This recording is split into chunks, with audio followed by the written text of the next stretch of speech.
Welcome to part one of the Christine Sling Sew-Along. The Christine is a nice compact camera style bag, perfect for every day, and is even good for special events like MLS games. I'll be going through view A and adding a couple of extra features as part of this tutorial with the maroon colored bag.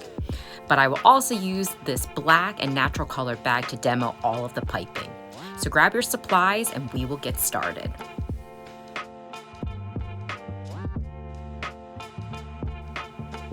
I have already cut out and interfaced all of the pattern pieces that I need. So you'll see that at first I have all of the exterior pieces. So this will be the back zip pocket that you see right here. And the interface has been left out of the seam allowances to make sewing on your domestic machines much easier. Then I have the main slip pocket, and see that the strap for the front slip pocket is slightly angled. It's about 1/2 inch longer than needed, and then I'm adding a fun little detail since I'm using this suede. Then I have the interior zipper pocket, so you've got the tabs, the zipper, and the lining pieces.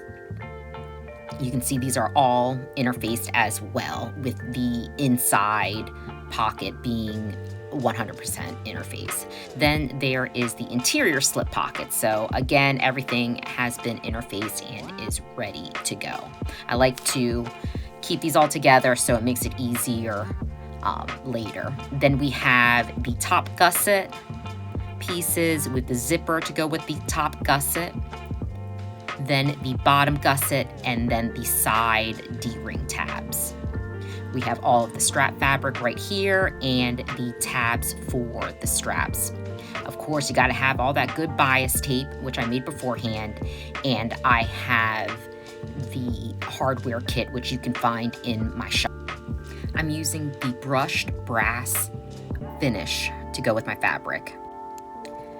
With this maroon bag, I'm going to be making view A, but omitting the piping. So I'm taking all of the raw edge strap tabs and D-ring tabs, and I am edge stitching every single one since I'm using a suede. The suede tends to stretch out a little bit, so the edge stitching helps to not only give it a nice detail, but also keep it from stretching out, which I love. With view B, you will be making a single fold straps and then go through and attach the D-rings as shown. Well, now I'm going to stray away from the paper instructions a little bit. The front pocket tab is being lengthened by 1/2 inch from the template piece, just so that I can have a little more interest with that angle. Then I'm going to edge stitch the two pieces together just to give that suede a little bit more heft, a little bit more structure, since it is a little bit soft, and with the wear and tear of an everyday bag, that tab needs to be strong. Once you're finished, set it aside. Now we're going to work on the strap, but I'm going to skip over steps 7 through 10 in the instructions because you don't need to see another double fold strap. You can see I have top stitched this strap just a little bit differently than the instructions, and then I glued up each of the corners on the short ends. With each strap tab, slip it through a swivel clasp and then start to find the center of it. You can see I'm placing it over the edge of the short end of the strap and just marking where it should be placed.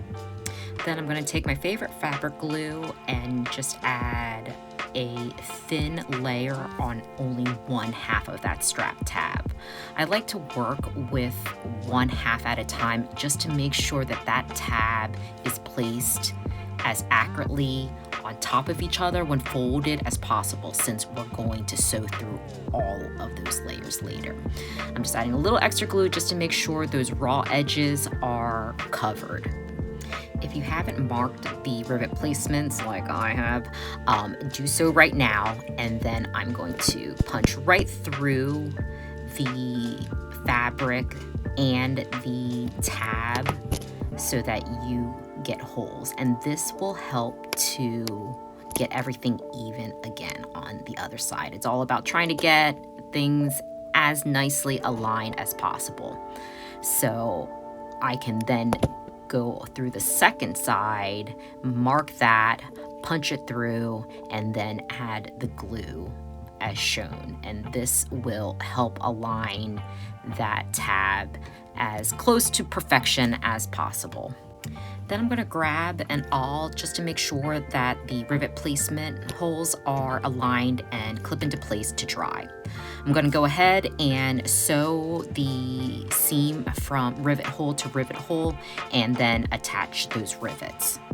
Since I'm going through a good bit of fabric and leather right now, I've switched to a larger needle, increased my stitch length, and I'm going through very slowly to create the stitches. You can see there's a little back stitch, and I'm holding the tails real taut to make sure that I don't end up with a little nest. And there you have it.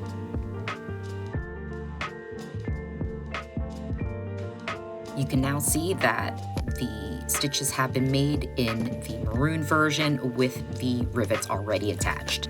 I've already made the marking to separate the strap and have sewn up on either side of that line just to make sure that we're not getting some fraying in between.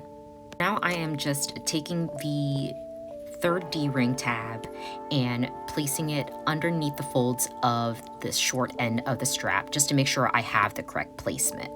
Then I will go ahead and sew it into place as shown and reattach it to the rectangle ring. Now it's time to thread the rest of the strap through the slider. You can see I'm just making sure that nothing is twisted up when I add the slider to the rectangle ring.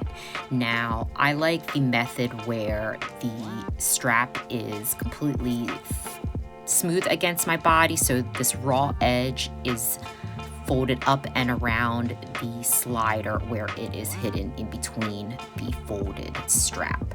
Feel free to slow down this video and pause as you need it to follow along. With the folded ends of the strap, it's a great time to now mark the rivet placements and add those rivets with your preferred method. It's time for piping. So with view A, I'm taking the 8-inch piece of pre-made piping and removing about 3/8 of an inch of cording from each end. This is all going to sit within the seam allowance, so I am just trying to keep the bulk down. Align the raw edge of the piping to the raw edge of the main fabric, pin in place, and then with right sides together, add in the lining.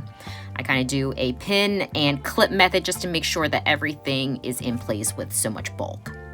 Then it is time to take your zipper foot, and you can see I'm using my purple thing to show you where the piping is. And you just want to basically push that piping up against your needle as much as you can, because that will actually give you a tight seam rather than having one that's a little bit too loose. Then you can check your work and you can see that piping is snatched. For those who are using a domestic sewing machine and you're afraid of layers, this is a good time to make a cut through these corners. You'll appreciate it later. Then flip to the right side and top stitch along the edge of that pocket.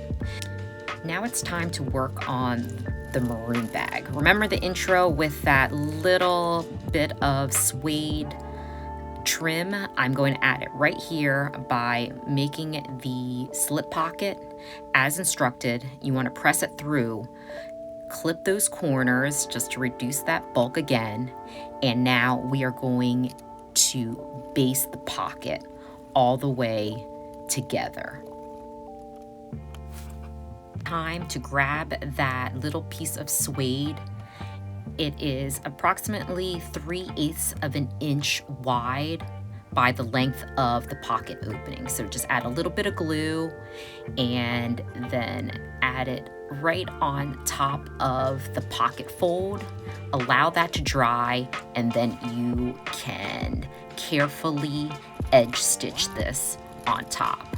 Since this is a good bit of suede, I increase my stitch length to make sure I could go through all of the layers. Once you've finished with the front main slip pocket, remember to do any of the lining slip pockets. You can see I'm finishing one up right now and am adding a second line of top stitching along the fold just for a little extra interest.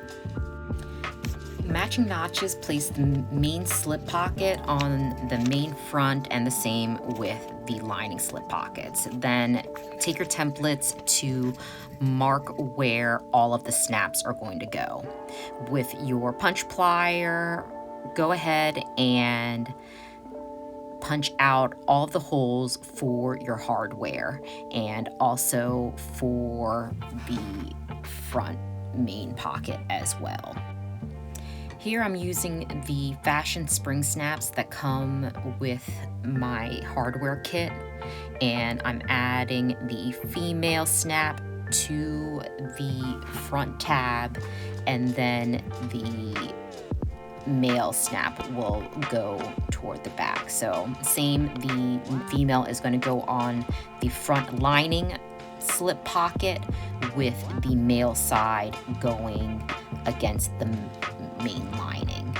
And then there you see the male snap will go against the front slip pocket. Attach all of the hardware and clip into place, and this will allow you to then go through and base the pockets into place. Set all of the slip pocket pieces to the side, and now it's time to work on the zipper pockets.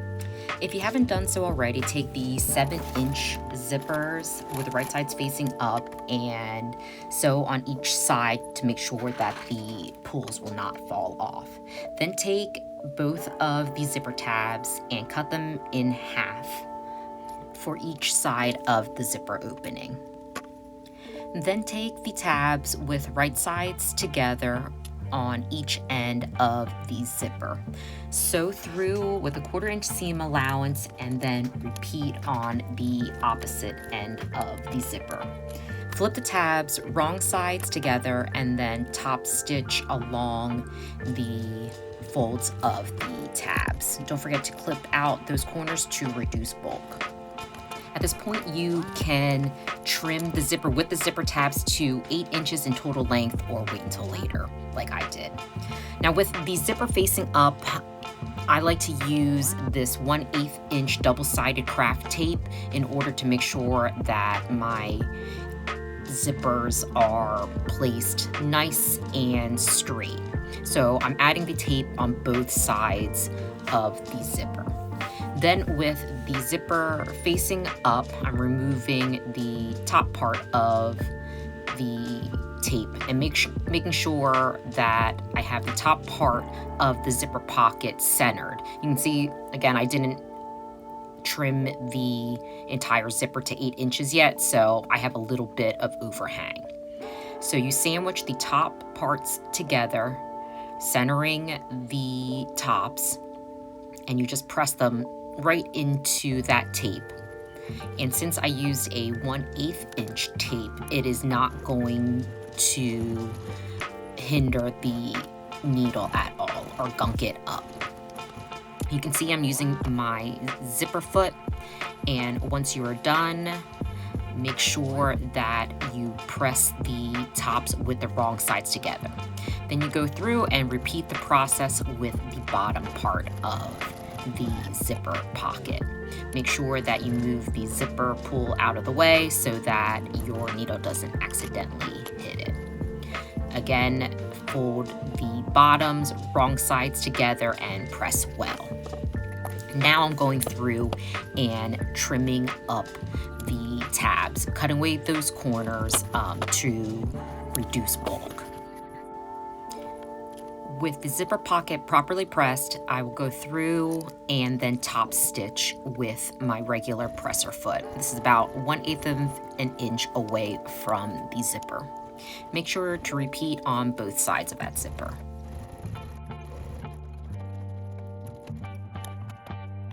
Once you're finished, check your work, and then you will be ready to place the zipper pocket on top of the back lining.